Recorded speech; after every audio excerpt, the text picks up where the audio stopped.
ओम शांति। 1 अक्टूबर 2025 बाबा की मुरली का सार। मीठे बच्चे, रोज रात को अपना पोता मेल निकालो, डायरी रखो तो डर रहेगा कहीं गाटा न पड़ जाए। तो बाबा जो है आज स्वयं की चेकिंग करने के लिए कह रहे हैं कि मन में जो है जो भी संकल्प उत्पन्न हो रहे हैं उसको हम अपना तो नहीं मान रहे हैं कि ये मुझे आ रहे हैं। हम कितना अपने सत्य में स्थित रहे, वो सत्य जिसमें कोई भी संकल्प नहीं है, जो कुछ भी नहीं करता है, सिर्फ करते हुए अपने को देखता है, वो मैं सत्य आत्मा हूँ। तो उसका पोता मेल रखने के लिए कह रहे हैं कहाँ कहाँ पर जो है हमने अपनापन जोड़ा कि ये मैंने किया, ये मैंने सोचा, ये मैंने कहा, ये सब कुछ देखने के लिए बाबा कह रहे हैं डायरी रखो, है ना। तो डायरी हर समय जो है वो हम रख लेकर के घूमें, वो शायद हम बहनों के लिए तो पॉसिबल नहीं है, भाई लोग तो फिर भी जो है अपने जेब में रख सकते हैं। तो और कितनी बार हम निकाल के, लेकिन एक बुद्धि की डायरी है जिसमें जो है बार बार अपने को अटेंशन दिलाना है। तो देखेंगे, जितनी बार देखेंगे कि मैं इतनी बार देह में डूबा, तो फिर जो है वापस अपनी स्मृति को जो है अपने सत्य स्वरूप में खींच करके लेकर जाना है। यहाँ पे फिर से वही बात, ज़बरदस्ती कोई भी बात की नहीं करनी है हमें कि यह क्यों आ रहे हैं, उसकी गिल्ट में नहीं चले जाना है हमें।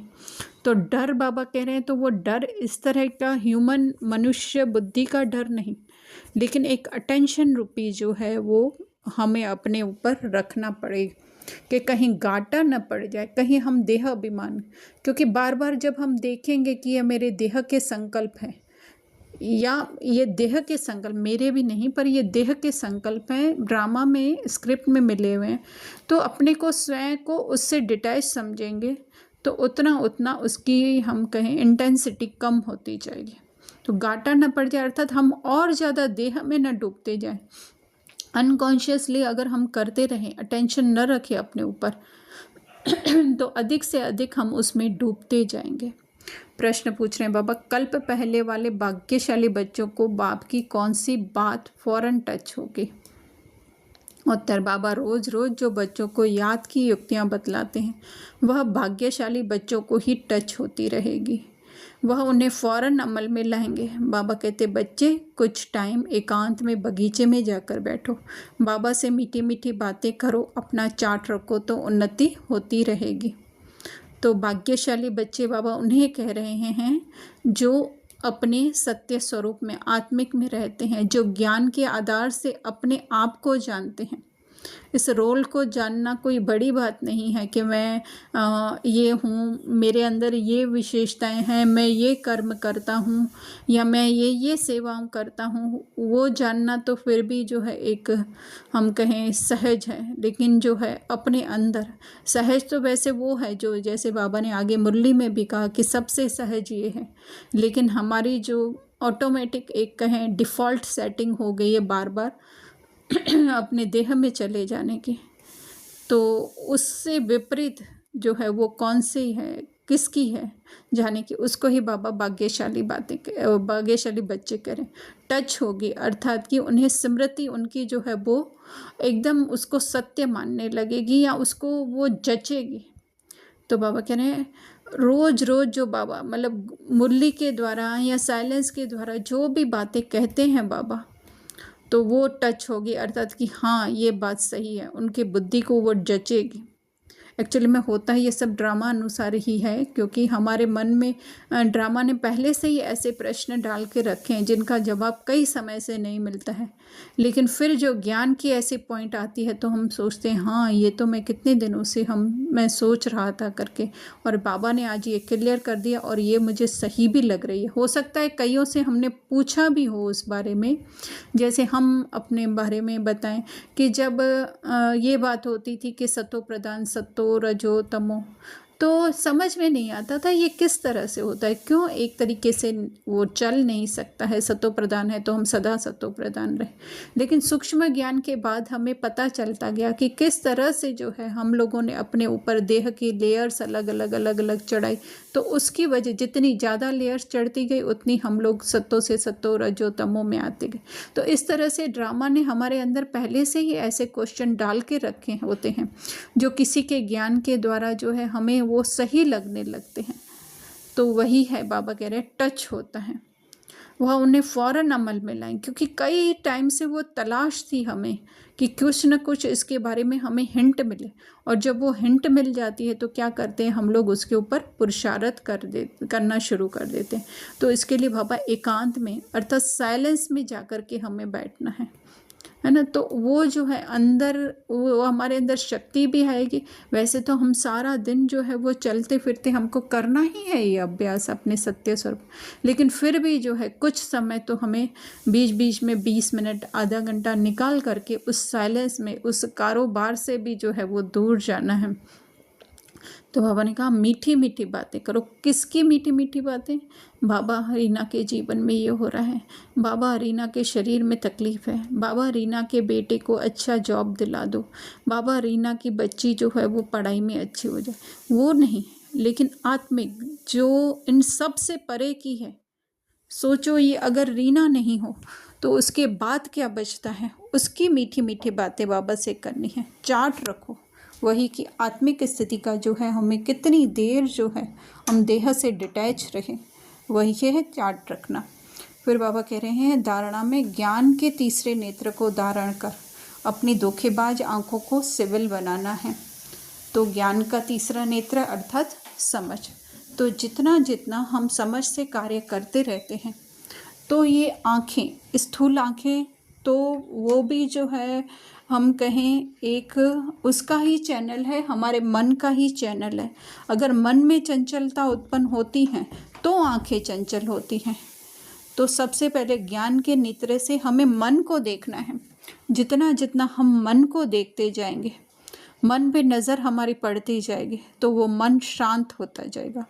क्योंकि अब तक मन क्या था कि वो चल रहा था, उसको देखने वाला नहीं, उल्टा हम लोग उससे जो है अपनापन बना लेते थे, है ना। जैसे एक बच्चा जो है वो बहुत ज़्यादा शैतान है, कुछ ऐसा भी करता है जो उसे नहीं करना चाहिए, लेकिन माँ बाप अगर उसको कभी समझाते नहीं हैं, कोई समझ नहीं देते हैं, उल्टा कि उसको कहते हैं हाँ तुम तो सही कर रहे हो, है ना, या उसके कार्य में बढ़ावा देते हैं, तो क्या होता है वो बच्चा और बिगड़ता जाता है। इसी तरह से हमारा मन भी जो है आज दिन तक चल रहा था और हम जो कह रहे थे मुझे ऐसा हो रहा है, और उससे अपनापन जोड़ करके जो मन कहता था वो करते रहते थे हम।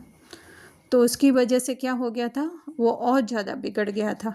तो अभी एक मन के ऊपर हमारी समझ की नज़र डालनी है कि ये तुम्हारा सत्य नहीं है, हे मन ये तुम्हारा सत्य नहीं है, ये तो जस्ट ड्रामा का सीन प्ले हो रहा है, बाकी तुम तो वास्तव में सुख शांति प्रेम आनंद से भरपूर हो। तो जितना जितना हम मन को ये बार बार याद दिलाते रहेंगे, तो ये स्थूल कर्मेंद्रियां तो क्या है, जड़ है। जब मन शीतल होगा तो फिर कर्मेंद्रियां भी जो है अपने हिसाब से कुछ करेंगी ही नहीं, क्योंकि ये भी जो है वो मन पावर उसको दे रहा है, मन उसको फोर्स कर रहा है। तो वो धोखेबाज आँखों को सिविल अर्थात वो मन या वो बुद्धि की आंखों को शीतल बनाने के लिए, सिविल बनाने के लिए क्या करना है, समझ का नेत्र, तीसरे नेत्र की नज़र फिरानी है हमें। याद से ही, आत्मिक स्मृति से, जो है ही सदा आत्मा शीतल, उसकी स्मृति में रहेंगे तो कर्मेंद्रियां ऑटोमेटिक शीतल सतोगुणी अर्थात कि वो सत्य में स्थित हो जाएंगे। यही मेहनत है। मेहनत क्यों कह रहे हैं, वैसे तो बाबा के लिए कोई मेहनत नहीं है, लेकिन फिर भी बाबा मेहनत कह रहे हैं, क्योंकि आज जो पहले बताया कि ऑटोमेटिक डिफ़ॉल्ट सेटिंग हमारी हो गई है देह की तरफ जाने की, अभी उसको जो है वो कन्वर्ट करके या मोड़ कर परिवर्तन करके जो है हमें आत्मिक स्मृति में कन्वर्ट करना है, उसको दूसरा धंधे आदि से टाइम निकाल। तो मुरली के बीच में तो बाबा ने भाइयों को कहा कि माताओं को समय होता है, लेकिन भाई लोग धंधे में बिजी रहते हैं। वो तो है, पर आज समय ऐसा आ गया है कि ये जो हमारे अंदर ही धंधा चल रहा है, कौन सा धंधा? ये स्क्रिप्ट प्ले करने का धंधा।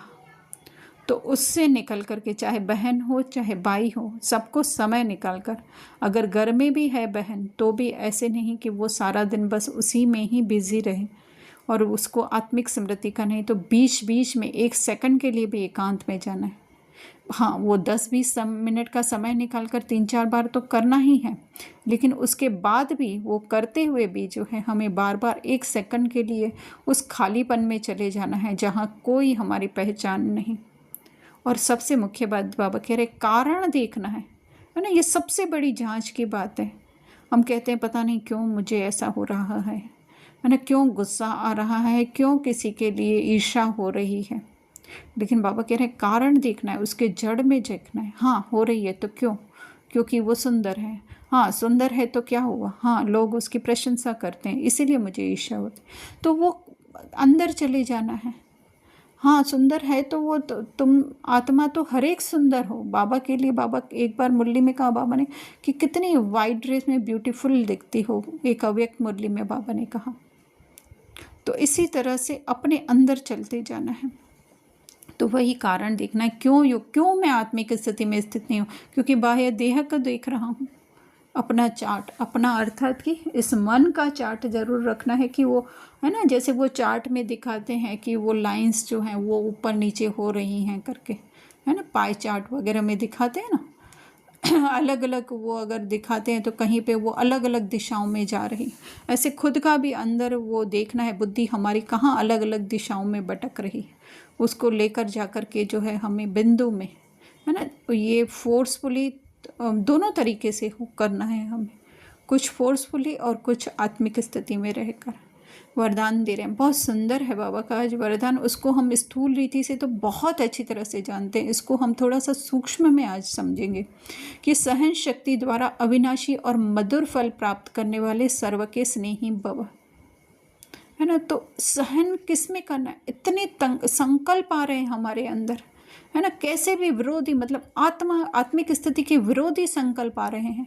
ऐसे रावण के संकल्प, मतलब देह के संकल्प हमारे अंदर आ रहे हैं। बाहर का हम जानते हैं कि रावण जैसे संस्कार हैं, बाहर कोई हमारा विरोध कर रहा है, वो भी खत्म करने के लिए पहले अपने संकल्पों की जांच करो हम, कि बाहर अंदर जो है हमारे आत्मिक स्थिति के विरोधी के संकल्प आ रहे हैं, हमारे देहबान के इतने रावण जैसे काम क्रोध लोभ मोह के संकल्प आ रहे हैं, वो बार बार आ रहे हैं। तो बाबा कह रहे हैं एक बार नहीं 10 बार आ रहे हैं, लेकिन फिर भी जो है वो सहन शक्ति, सहन करना पड़े कि हाँ वो स्क्रिप्ट के हैं, मुझे प्ले करने के लिए ड्रामा में मिले हुए हैं, तो वही है सहन शक्ति का गुणदार। तो उसका फल अविनाशी और मधुर कैसे होगा? अविनाशी, इससे हमारी आत्मिक स्थिति जो है वो बनती जाएगी। को ऐसे नहीं कि मैंने इतना पुरुषार्थ किया तो जो है मुझे ये संकल्प नहीं आने चाहिए। तो जिसके लिए बाबा ने कहा यह भावना नहीं रखो कि मैंने इतना सहन किया तो यह भी कुछ करे, है ना, मतलब ये संकल्प भी कुछ बदले, ये संस्कार भी कुछ बदले, ये भी भावना हमें नहीं रखनी है। ये भी क्या है? अल्पकाल की भावना है कि हाँ वो अगर बदल गए तो क्या हमारी आत्मिक स्थिति इतनी मजबूत होगी? एक्चुअल में ड्रामा ने, बाबा ने हमें दिए ही इसलिए हैं कि हम अपनी आत्मिक स्थिति मजबूत बनाएं। ये संकल्प इसलिए दिए, ये देहभान के संकल्प, ये काम क्रोध लोभ मोह के संकल्प हमारी स्क्रिप्ट में इसलिए डाले हुए हैं कि हमारी आत्मिक स्थिति बने। तो बाबा कह रहे हैं रहम भाव रखो, यही है सेवा भाव, है ना, कि उन संकल्पों के प्रति भी हमारी जो है वो घृणा की वृत्ति नहीं, लेकिन क्या हो कि ये मुझे कुछ पाठ पढ़ाने आए हैं। तो बाबा कह रहे हैं सेवा भाव वाले सर्व की कमजोरियों को संभाल लेते हैं। ये औरों की तो ठीक है, लेकिन खुद के अंदर के रोल की कमजोरियों के भी क्या कर लेते हैं? सेवा भाव वाले अर्थात आत्मिक स्थिति वाले उनका सामना नहीं करते हैं ना, क्योंकि सामना करने से क्या हो जाएगा? युद्ध हो जाएगा। युद्ध करने से उतनी देर हमारी आत्मिक स्थिति नहीं बनेगी, हम फिर क्षत्रिय में, चंद्रवंशी में चले जाएंगे। बहुत सुंदर वरदान है अगर हम अंदर रीति से देखें। बाकी बाहर रीति से तो हमने जब ये देखा है तो हम तो दूसरों के भाव को देख करके या ऐसे जो हमारा विरोध करते हैं हम तो डिप्रेशन में चले जाते हैं। ऐसे वो हमारे अंदर तो पता नहीं कंपी हो जाती है, और हम लोग पता नहीं आज की भाषा में उसको क्या बोलते हैं, ट्रिगर अटैक करता है कि क्या क्या वो हो जाता है हमें। तो स्लोगन है, जो बीत चुका उसको भूल जाओ, बीती बातों से शिक्षा लेकर आगे के लिए सदा सावधान रहो, है ना। जब से हमें पता चला है कि हमें जो है आंतरिक पुरुषार्थ करना है, बाहर का सहन करना, बाहर कुछ करना न करना, बाहर किसी के लिए क्या सोचना, वो सब भूल जाए हम। अब तक किया वो भूल जाए, लास्ट सेकंड किया वो भी भूल जाए। उसको ही बाबा कह रहे हैं, उससे शिक्षा लेकर कि वो करते हुए भी हमारी क्या आत्मिक स्थिति बनी। बाहर लोगों का सहन कर रहे थे हम, बाहर हम लोग किसी के लिए बहुत अच्छा कर रहे थे, लेकिन क्या उससे जो है हमें शक्ति मिली? हाँ, थोड़े समय के लिए हमें खुशी मिली, पर वो शक्ति मिली हमें जो आत्मिक शक्ति होनी चाहिए।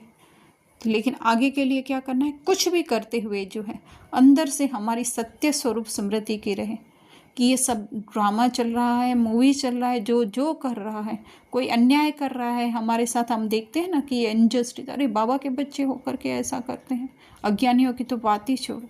ये भी नहीं सोचना है हमें। हर एक जो है वो पुरुषार्थ में लगा हुआ है, हर एक संपन्नता की तरफ, संपूर्णता की तरफ है ना।